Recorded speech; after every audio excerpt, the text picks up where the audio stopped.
NBA draft by the Los Angeles Clippers. At that specific moment, being chosen that high in a talent-loaded era felt like a coronation, but in reality, it was a heavy burden wrapped in a cursed jersey. The Clippers in the late 1980s were notoriously dysfunctional, plagued by a toxic front office culture and a constant cycle of losing. The jarring contrast between his pristine, highly disciplined college pedigree and the chaotic, deeply unserious environment in Los Angeles was a culture shock. Reporters noted at the time that the organization lacked the veteran leadership necessary to guide a highly touted rookie, leaving him to navigate the professional waters completely blind. So why did his reputation start cracking almost the moment he put on that uniform? Who was actually in charge of developing him behind closed doors, and why did the losing immediately start to erode his confidence? Decades later, the consensus on what went wrong remains firmly tied to the dysfunction of that specific front office. In a July 2021 podcast interview, sports writer Bill Simmons looked back at that pivotal draft night and noted, quote, "I still feel like if Reggie Williams goes to a different team, his entire career is different. The Clippers' stamp went right on him." That stamp would prove incredibly difficult to wash off.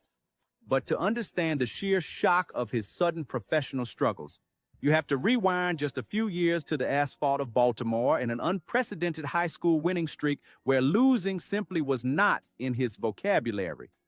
Before the heavy expectations of the professional league weighed him down, Reggie Williams was a basketball god in a city that treats the sport like a religion. The creation of his regional legend started at Paul Laurence Dunbar High School in Baltimore. He was not just playing good basketball, he was the anchor of a lineup that is still whispered about in barbershops today. Playing alongside future NBA staples like Muggsy Bogues, Reggie Lewis, and David Wingate, Williams was the undisputed star of a roster that simply destroyed everyone in their path. According to historical high school sports records, the Dunbar Poets achieved absolute perfection. During the 1981 to 1982 season, they finished 29-0. The following year, during his senior campaign, they went 31-0. Television and newspaper coverage at the time focused on their untouchable aura, treating them more like a touring professional squad than a group of teenagers. By 1983, they were officially ranked first in the entire nation by USA Today, and Reggie himself was formally named Mr. Basketball USA. He was the king of the court, operating within a perfectly oiled machine. But that level of early, uninterrupted perfection raises a serious question about his long-term development. When you are surrounded by three other future NBA players in high school, the game comes incredibly easy, and the ball always finds you in the right spot. How did playing on an absolute super team mask his potential struggles with carrying a bad, disorganized roster later in life? As the absolute cornerstone of the greatest high school team ever assembled, his transition to the brutal, deeply physical Big East College Conference in the fall of 1983 seemed destined to be just as flawless. Leaving the comfort of Baltimore, Reggie made the immediate jump to college greatness under the strict, intimidating guidance of Coach John Thompson at Georgetown University. The Big East Conference in the early 1980s was a grueling, elbows-out battleground, but Georgetown was the premier powerhouse. Reggie walked in as a freshman and joined a roster anchored by the legendary Patrick Ewing. He was no longer the sole focus of the defense, but instead of fading into the background, he miraculously stole the spotlight on the biggest stage imaginable. According to NCAA box scores, in the 1984 National Championship game against a fierce University of Houston squad, a freshman Reggie Williams exploded for 19 points and grabbed 7 rebounds, leading his team to an 84-75 victory. Stepping up when the pressure was at its absolute highest, he showed a level of poise that stunned seasoned analysts. In tournament public records, it is forever etched that this first-year player was named the most valuable player of the championship game. He had reached the absolute mountaintop of amateur sports before he even finished his first year of college. Television coverage at the time focused on his ice-cold demeanor and his seemingly limitless ceiling. But looking back, you have to wonder about the psychological weight of that early victory. Why did this incredibly early peak set an impossibly high, perhaps damaging standard for the rest of his basketball journey? When you win it all at age 20, anything less than a championship feels like a failure.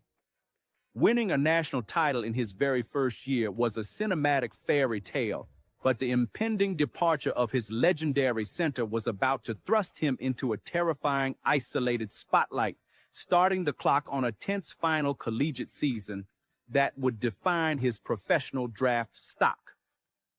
When Patrick Ewing finally graduated and moved on to the pros, the massive shadow he cast over Georgetown went with him. For the first time in his basketball life, Reggie Williams was not just a piece of a powerhouse puzzle. He was the undisputed alpha of the roster.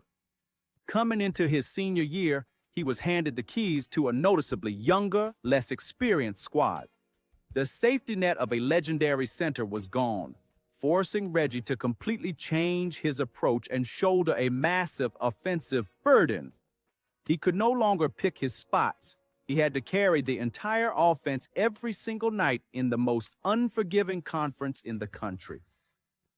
According to Collegiate Sports Archives, during that grueling 1986 to 1987 season, he did exactly that. He led the entire Big East in scoring while simultaneously leading his own team in rebounding, steals, and blocked shots. It was a statistical masterpiece of a season. Reporters noted at the time that his sheer willpower was dragging an otherwise overmatched team to victories they had no business winning. The performance was so monumental that on March 2nd, 1987, according to major newspaper archives, his famously stoic coach, John Thompson, publicly dubbed the young, overachieving team Reggie and the Miracles. But that incredible solo effort created a dangerous illusion. What changed in his playing style during this season that made NBA scouts falsely think he could single-handedly save a dead professional franchise? Front offices saw a player carrying a weak roster in college and assumed he could do the exact same thing in the professional ranks. It was a fundamentally flawed evaluation that would cost him dearly. He left the collegiate ranks as absolute basketball royalty, entirely unaware that the Los Angeles front office preparing to dial his number on draft night was widely considered a professional graveyard.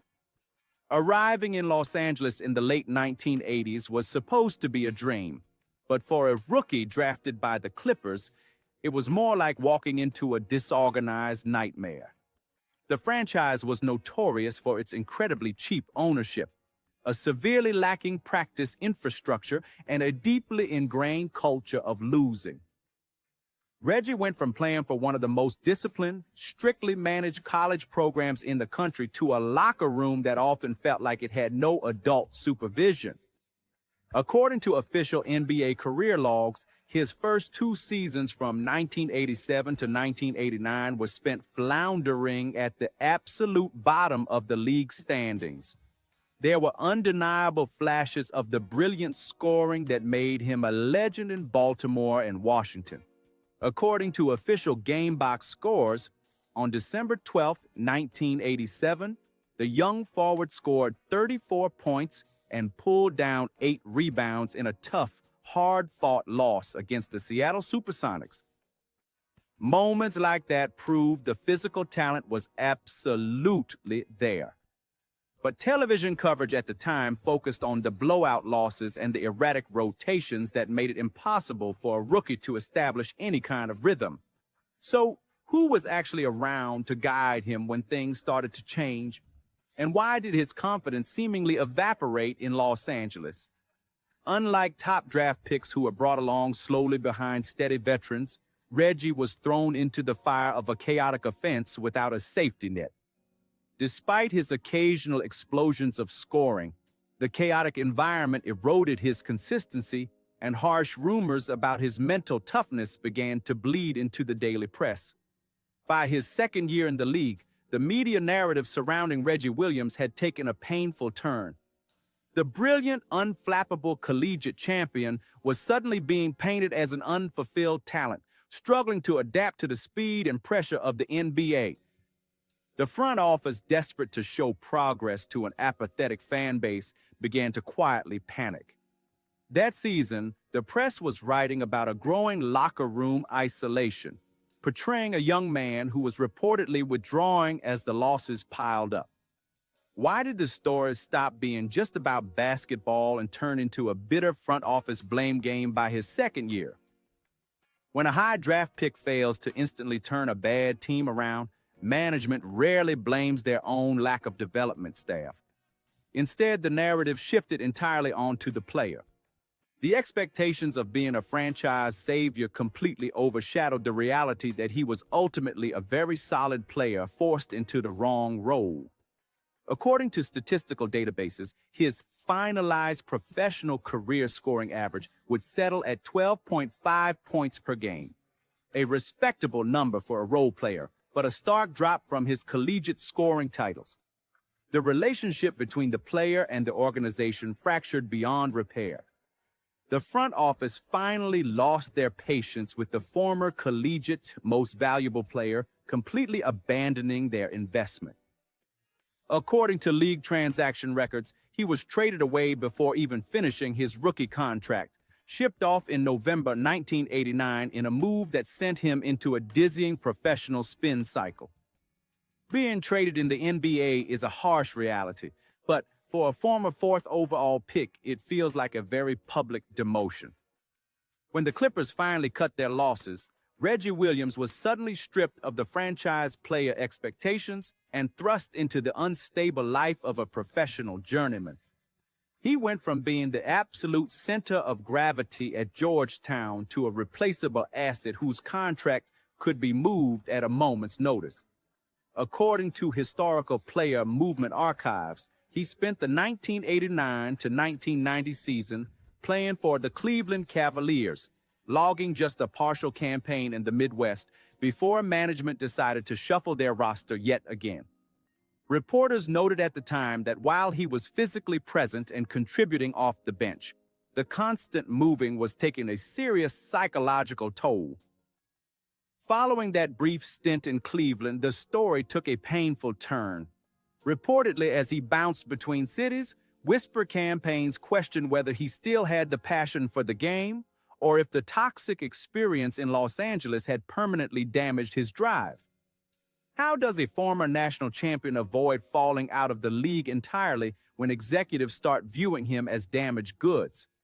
He simply had to pack his bags and keep moving.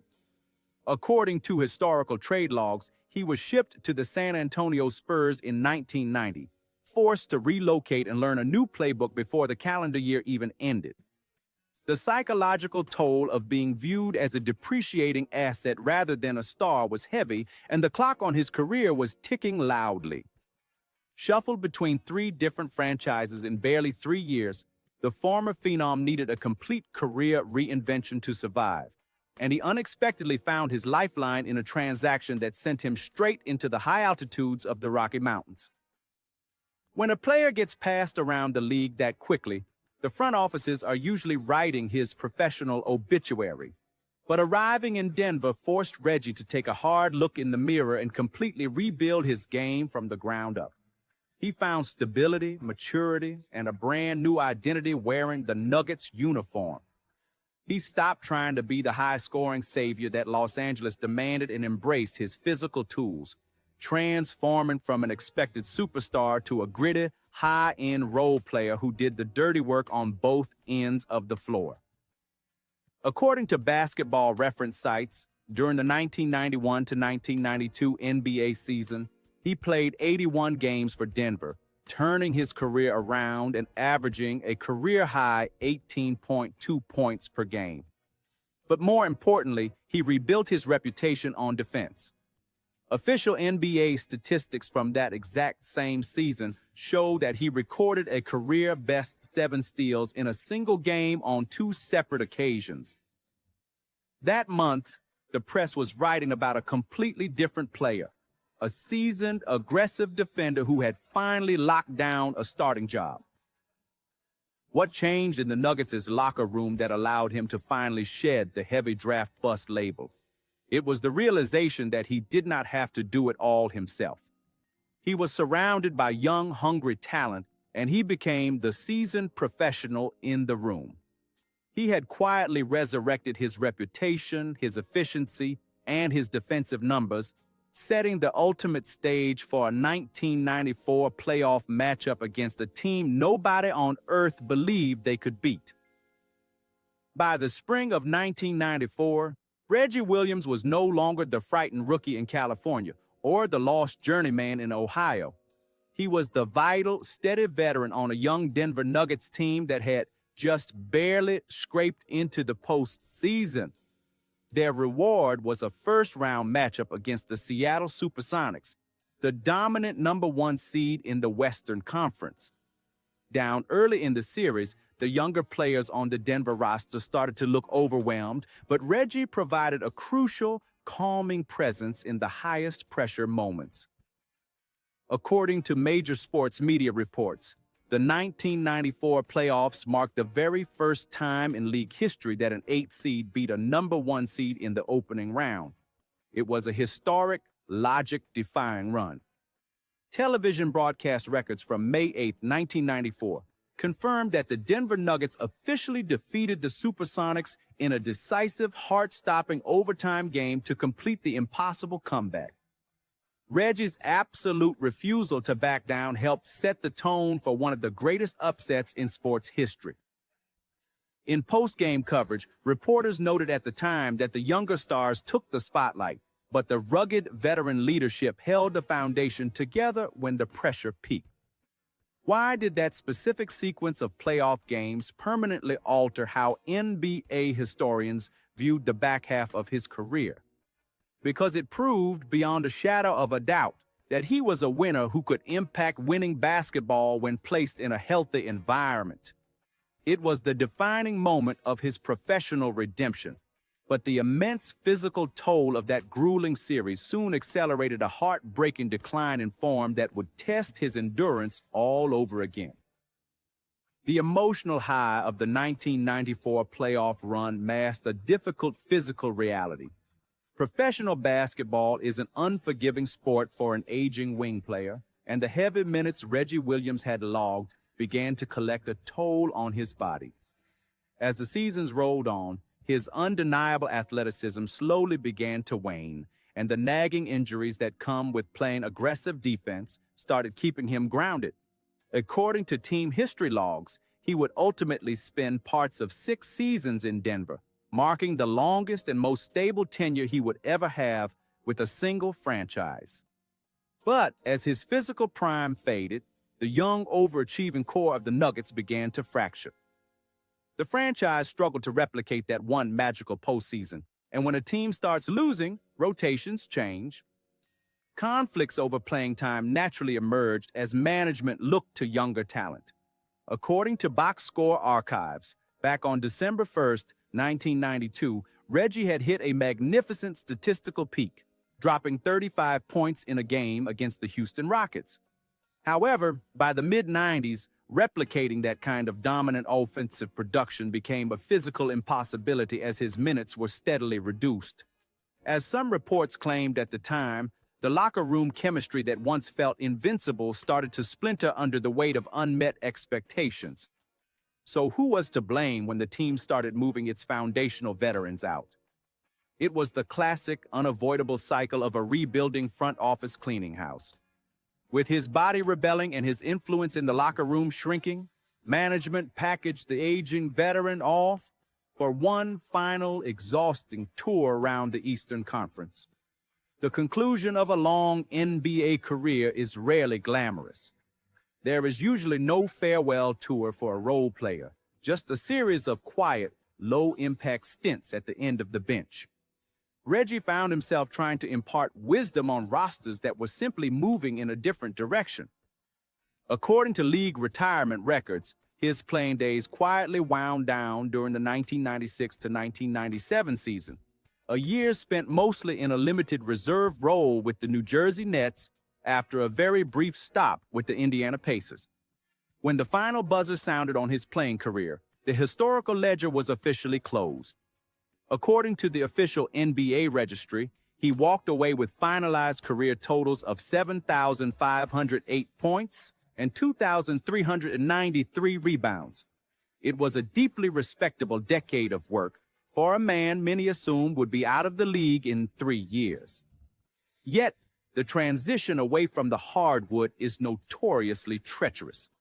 Television coverage at the time rarely focused on what happened to 1990s players after the paycheck stopped, but whispered troubles often filled that silence. By some accounts, the sudden loss of a structured professional schedule and a steady massive income brought severe personal hurdles. As some reports claimed, generalized financial whispers began to follow him, a tragically common reality for players of his era who received very little post-career guidance. The abrupt exit from the professional spotlight pushed him into an uncertain reality, eventually leading him to seek out the one environment that still made perfect sense. He headed back to the high school gyms where he once ruled, but this time he was walking into a very different kind of war. Stepping onto the sidelines as a high school head coach requires a completely different kind of patience, especially when your own standard of excellence was forged by absolute legends of the sport. Reggie Williams returned to his roots in the grassroots basketball scene, intent on bringing the strict old-school NBA mentality he learned from John Thompson to a new generation of teenagers. According to a Baltimore Sun newspaper report on May 30th, 2009, he was officially hired as the boys' basketball coach at Towson Catholic High School, ready to build a disciplined powerhouse. He demanded accountability, rigorous defense, and a team-first approach. Reporters noted at the time that his presence brought an immediate serious spotlight to the programs he took over. Following the closure of Towson Catholic, he stayed in the region. According to local news announcements, in 2010, he took over the prestigious coaching position at Archbishop Carroll High School in Washington, D.C. It felt like a perfect homecoming, a local college hero returning to mold the city's youth. But why did the intense, no-excuses coaching methods that worked so beautifully in the 1980s trigger such a massive backlash in the 2010s? The landscape of amateur basketball had fundamentally shifted. Reggie was dealing with an era of highly customized training, highlight tapes, and families expecting immediate collegiate exposure. He firmly believed he was building character through adversity, but the rigid, uncompromising expectations of a former professional were about to violently collide with angry parents and an impatient school administration. The friction between a 1980s professional and the modern grassroots basketball machine did not take long to ignite. At Archbishop Carroll, Reggie Williams ran his program like a strict college coach, demanding that playing time be earned through sweat and defensive execution, not just inherited talent. But this approach quickly alienated a vocal group of parents who viewed high school basketball primarily as a showcase for athletic scholarships.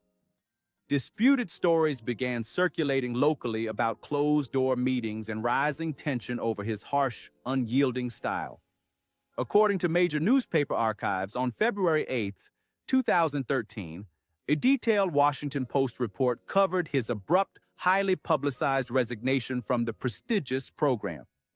Reporters noted at the time that the situation had completely deteriorated, with the article stating he stepped down explicitly after clashing directly with team parents and the school principal. The culture war between the hardened former pro and the modern era of entitled athletics had reached a breaking point. But when the accusations started flying, who actually protected the former college legend, and why did the school administration refuse to publicly back him? One version says he walked away on his own terms rather than compromise his core basketball principles, while other accounts suggest the administration forced his hand to appease angry, influential families. The bitter, sudden resignation left his coaching career in limbo, forcing the sports world to make one final judgment on his entire chaotic basketball life. Looking back at the entirety of his unfulfilled expectations, it is difficult to cleanly categorize Reggie Williams. Was being the fourth overall pick a permanent curse, or did he actually overachieve simply by surviving the toxic environment that swallowed so many other young prospects? The duality of his life on the court is staggering. He was the undisputed Mr. Basketball USA, a national collegiate champion, and a finals most valuable player who ultimately had to swallow his pride and become an unheralded NBA journeyman just to keep a roster spot. According to Basketball Archives, his exact span in the professional ranks lasted from 1987 to 1997, a timeline that bridged two entirely distinct eras of physical, punishing basketball. Television coverage at the time rarely highlighted longevity for defensive role players, but according to career databases, surviving for a total of 10 seasons in a league that constantly churns through young talent is a massive athletic achievement. He proved he could adapt, rebuild his defensive reputation in Denver, and contribute heavy minutes to one of the greatest playoff upsets in history. So what is the ultimate truth about a player who touched the absolute ceiling of college basketball, but had to